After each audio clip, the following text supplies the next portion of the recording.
सुप्रसिद्ध लेखक सुदर्शन की कहानी का रेडियो नाटक हार की जीत, रेडियो रूपांतरकार अरुण मारवा। सुनते हैं रेडियो नाटक हार की जीत।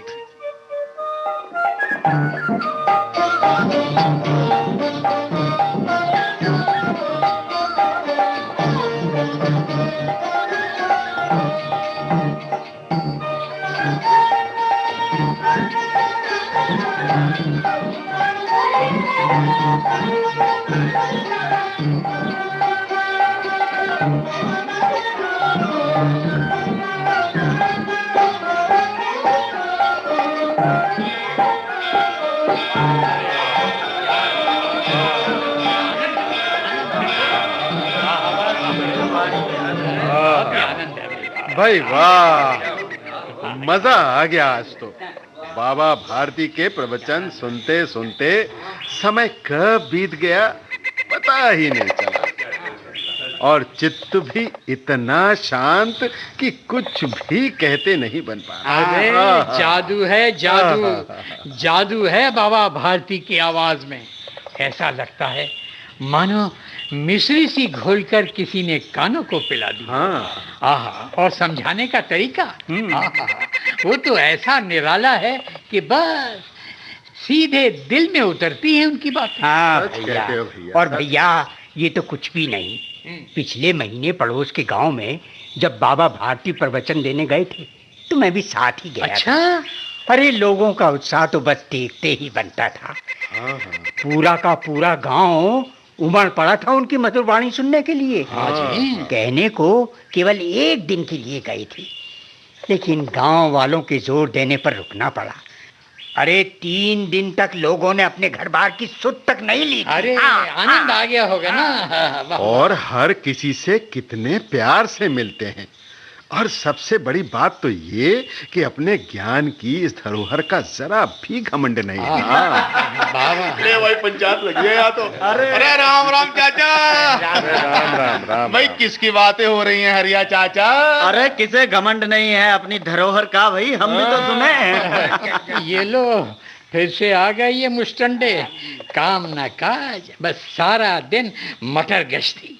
रामेश्वर काका मुंह मत लगाना इन्हें। नहीं।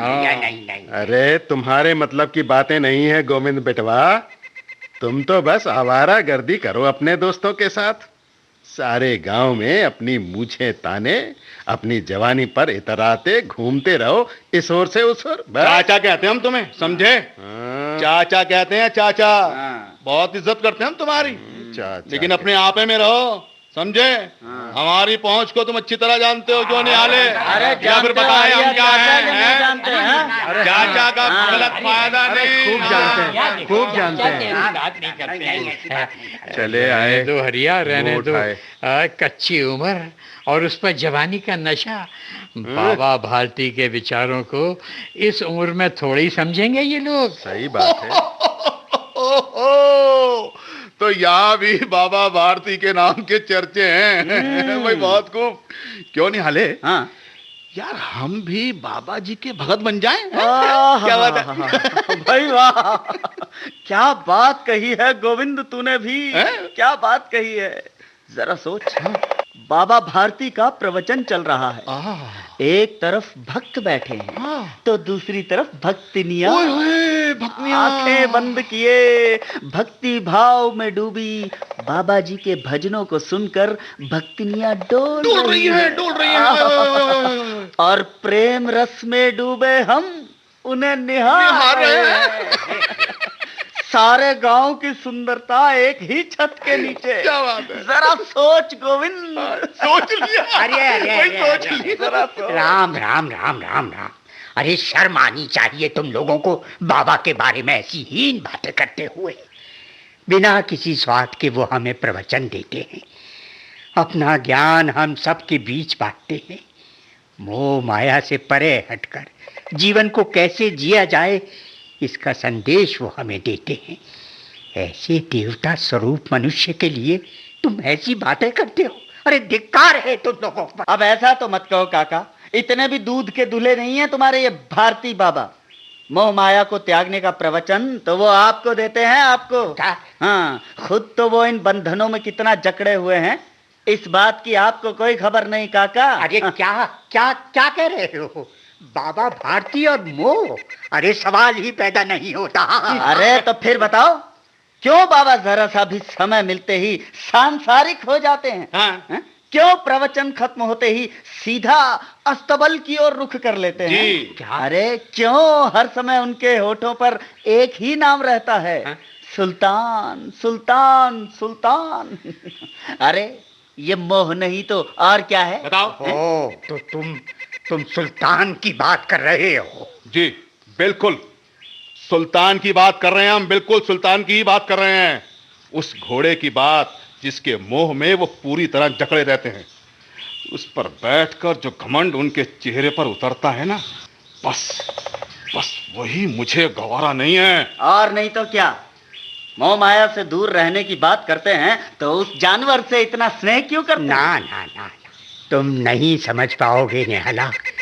बहुत छोटा सा था सुल्तान जब वो बाबा को मिला था। उन्होंने उसे पाल पोस कर बड़ा किया है। माँ को अपने बेटे, साहूकार को अपने देनदार और किसान को अपने लहलहाते खेत को देखकर जो आनंद मिलता है ना, वही आनंद बाबा भारती को अपने घोड़े को देखकर मिलता है। उनके चेहरे पर जो अनुभूति होती है वो आनंद की होती है, घमंड की नहीं। अब आनंद है या घमंड, ये शब्दों की भाषा तो आप जानिए रामेश्वर काका। मैं तो केवल एक ही बात कहता हूं, बाबा भारती को मैं अब ये दोहरी जिंदगी नहीं जीने दूंगा। ना, ना। वो घोड़ा अब बाबा के पास नहीं रहेगा। क्या? हरगिज नहीं। क्या? समझे? क्या? चल निहाल, चला। अरे आ, चल यार। मुझे तो गोविंद के इरादे कुछ ठीक नजर नहीं आ रहे रामेश्वर काका। और क्या, देखा नहीं कैसे मूंछों पर ताव दे देकर बात कर रहा था? हाँ भैया, लक्षण तो मुझे भी इसके कोई ठीक नहीं लग रहे। काका, गोविंद का मेलजोल आजकल खड़क सिंह से कुछ ज्यादा ही बढ़ रहा है। इस पूरे इलाके में डाकू खड़क सिंह का कितना आतंक है हम सब जानते हैं। ये जरूर उसके साथ मिलकर सुल्तान को हथियाने की कोई ना कोई जुगत जरूर लगाएगा। हाँ भैया, देखो तब तो हमें बाबा को होशियार कर देना चाहिए। काका ठीक कह रहे हैं लेना, इस बात की खबर इसी समय बाबा को देना बहुत जरूरी है। ठीक कहते हो हरिया चाचा। चलिए काका, चलो चलो काका, चलो।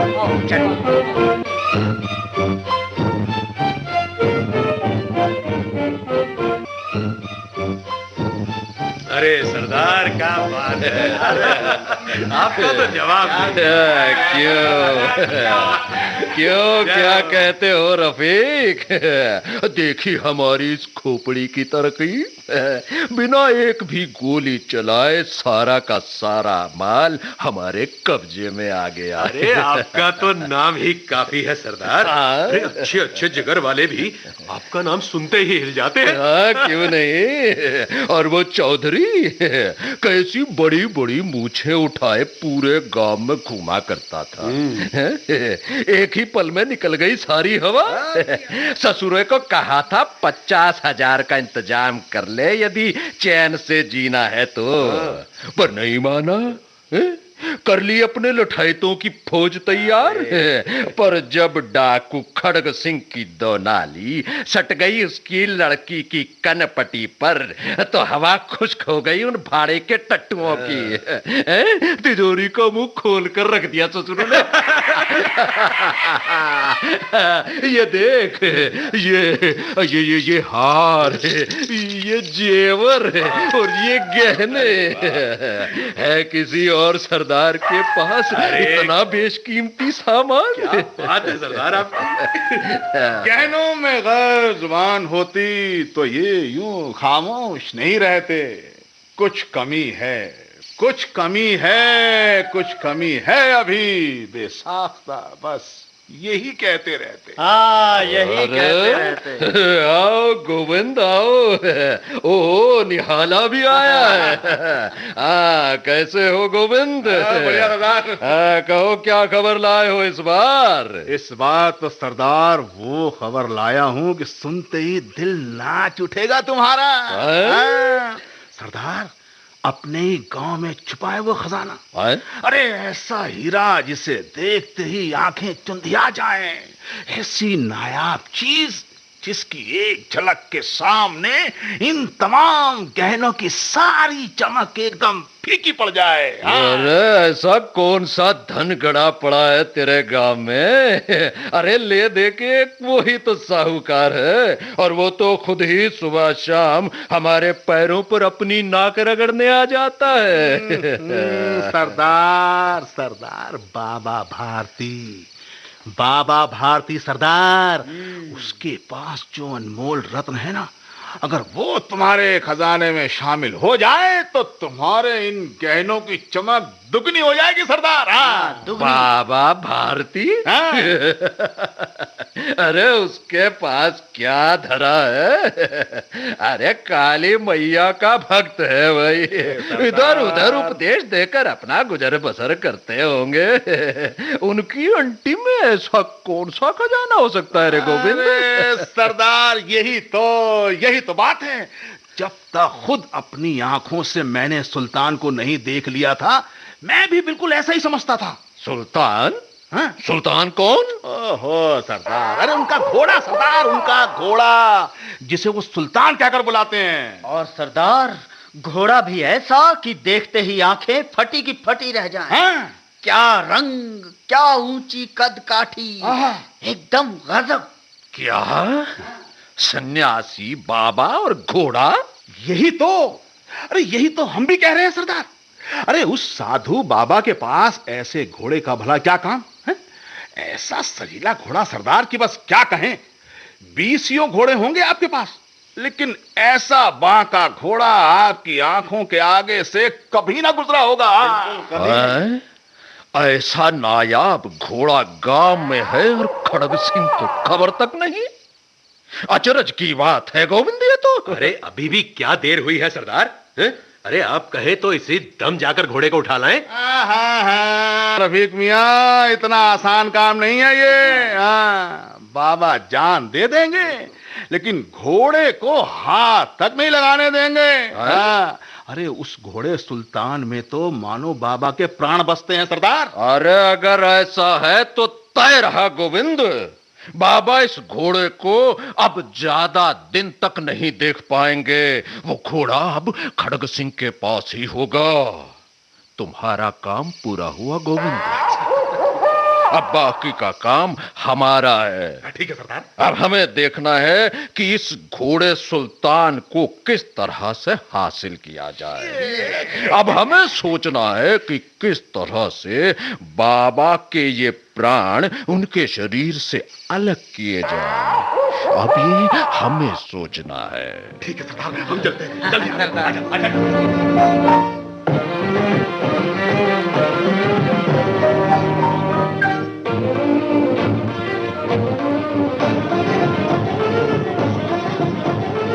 कई दिनों से गोविंद गांव में नहीं दिखाई दे रहा है ना। अरे उसका तो दिखाई देना भी एक मुसीबत है और ना दिखाई देना भी एक मुसीबत है। गांव में होता है तो कभी यहाँ झगड़ा तो कभी वहाँ फसाद, और गांव से बाहर हो तो लौटते ही कोई ना कोई नई मुसीबत खड़ी हो जाती है।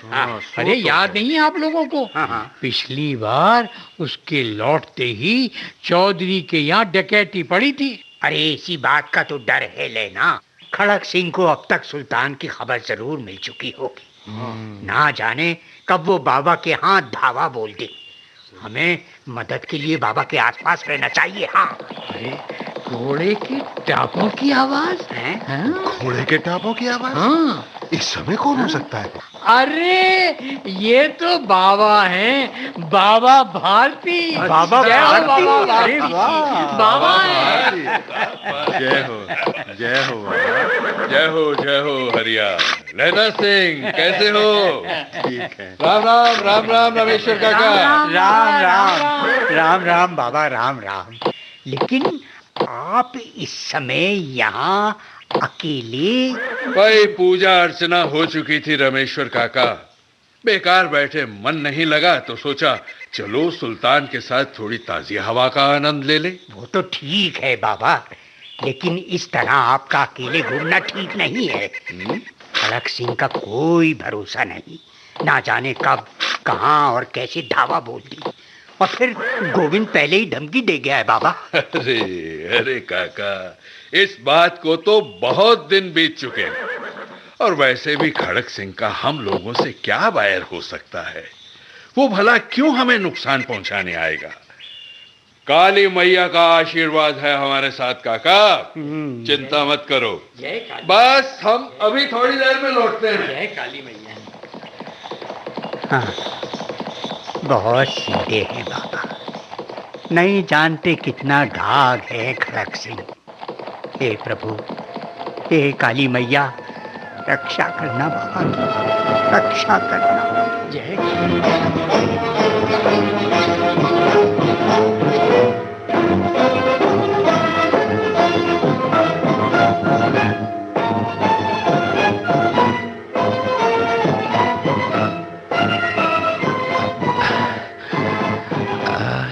यहीं बैठ जाता हूँ। हाँ ठीक रहेगा। अरे ये घोड़े के टापों की आवाज, अरे हाँ ये बाबा भारती ही आ रहे हैं।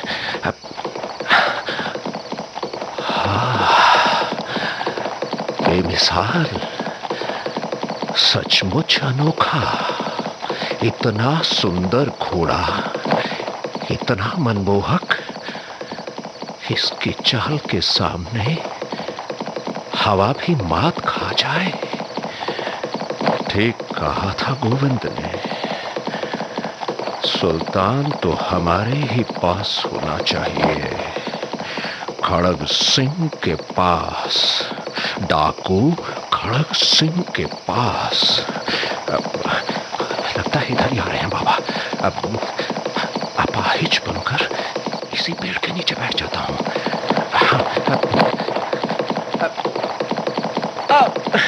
अरे कोई है, अरे कोई है जो इस बूढ़े अपाहिज की मदद कर सके। अरे अरे कोई है, अरे कोई है भगवान का बंदा। कौन हो भाई? अरे इस बियाबान में अकेले क्या कर रहे हो? अरे बूढ़ा अपाहिज हूँ बाबा, पास के गांव जाना है, किसी तरह खिसटता हुआ यहाँ तक पहुंचा हूँ, अब आगे नहीं चला जाता। रुको रुको, वहीं ठहरो, मैं आता हूँ। अब हाँ, नहीं नहीं नहीं, घबराओ। ये अपना हाथ मेरे कंधे पे। घबराओ मत। उस गांव में कौन है तुम्हारा? वो दुर्गा दत्त वैद का नाम तो आपने सुना होगा। हाँ सुना है। मैं उन्हीं का सौतेला भाई हूँ। उनका भाई? हाँ, घोड़े पर बिठा लो बाबा, परमात्मा तुम्हारा भला करेगा। अरे घबराओ, चला नहीं जा रहा। मेरा हाथ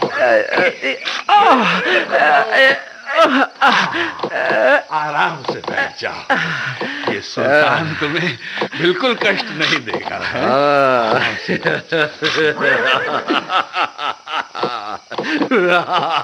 ये सुल्तान मुझे बिल्कुल कष्ट नहीं देगा।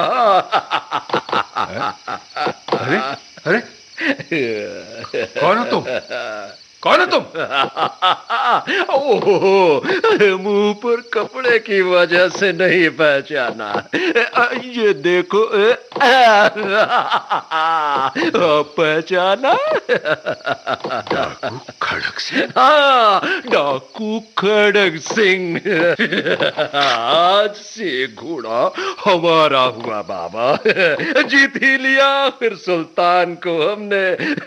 अच्छा चलते हैं, चलते हैं। खड़क सिंह, खड़क सिंह, खड़क सिंह, जाने से पहले मेरी एक बात सुनो। क्यों नहीं, कुछ भी कह लो बाबा, लेकिन ये घोड़ा अब नहीं दूंगा। नहीं खड़क सिंह, घोड़ा नहीं मांगूंगा, नहीं मांगूंगा मैं ये घोड़ा। ये घोड़ा, ये सुल्तान, ये अब तुम्हारा हुआ खड़क सिंह। मैं तो बस केवल एक प्रार्थना करना चाहता हूं तुमसे, अस्वीकार मत करना, नहीं तो मेरा दिल टूट जाएगा खड़क सिंह। हाँ कहो। खड़क सिंह, मेरी एक विनती है, अपने इस छल, इस धोखे के बारे में किसी से कुछ मत कहना, कुछ मत कहना किसी को। नहीं तो आज के बाद किसी गरीब लाचार पर कभी कोई विश्वास नहीं करेगा, कोई विश्वास नहीं करेगा खड़क सिंह, कोई विश्वास नहीं करेगा।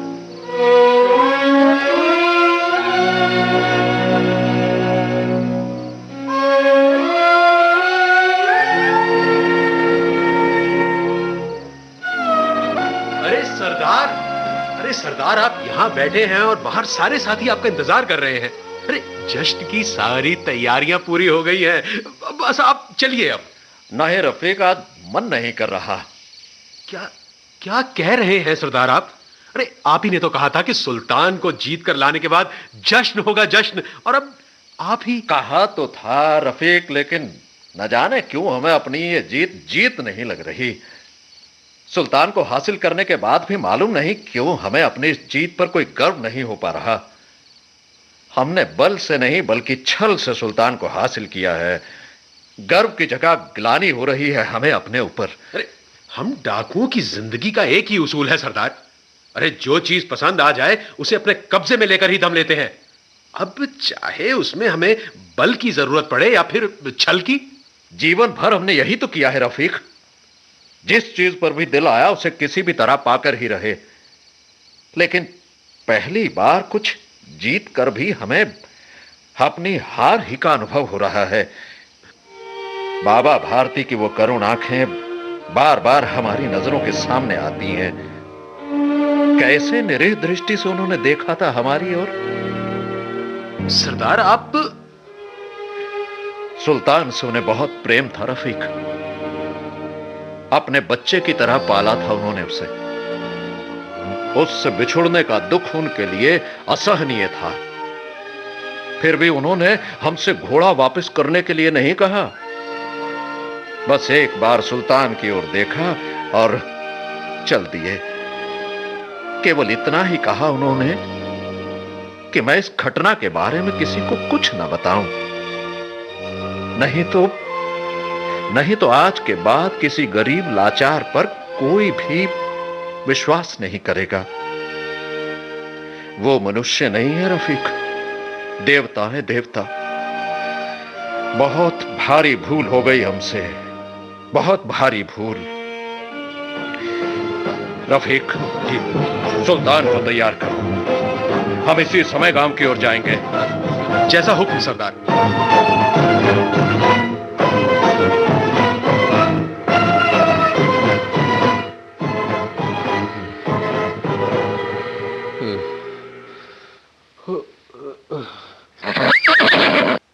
सुल्तान!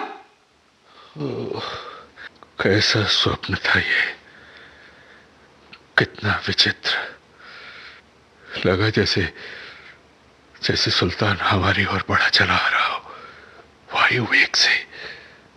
लेकिन अब सुल्तान कहाँ? अब तो उसकी यादें ही शेष हैं। स्वप्न मात्र था सब, ये स्वप्न मात्र। हाँ, तीसरा पहर बीतने को है। भोर हुआ चाहती है। चलो स्नान आदि करके भगवत भजन में ध्यान लगाओ।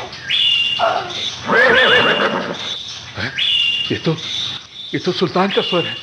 ये तो मेरे सुल्तान की आवाज है। सुल्तान, सुल्तान, सुल्तान, सुल्तान, सुल्तान, मेरे बच्चे, मेरे बेटे।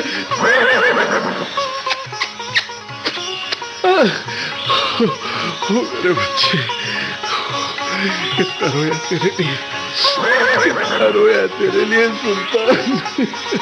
ओ मेरे बच्चे।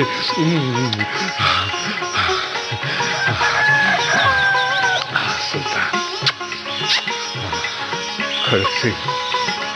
खड़क सिंह, तुम्हारा ये उपकार मैं जीवन भर नहीं भुला पाऊंगा।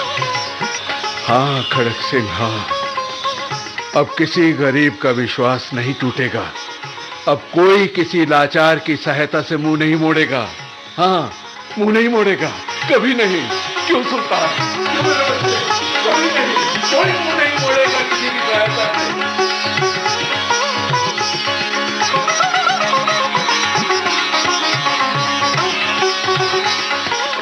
ठीक कहा तुमने बाबा, नहीं टूटेगा किसी का विश्वास।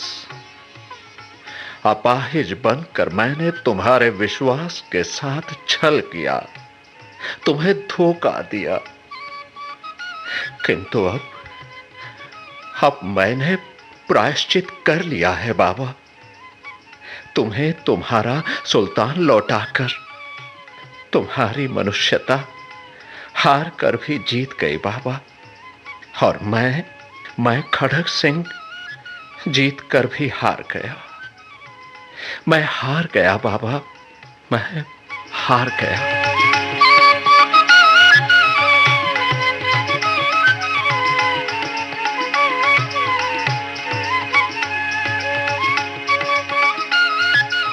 हार की जीत सुदर्शन की कहानी का नाट्य रूपांतर आप सुन रहे थे।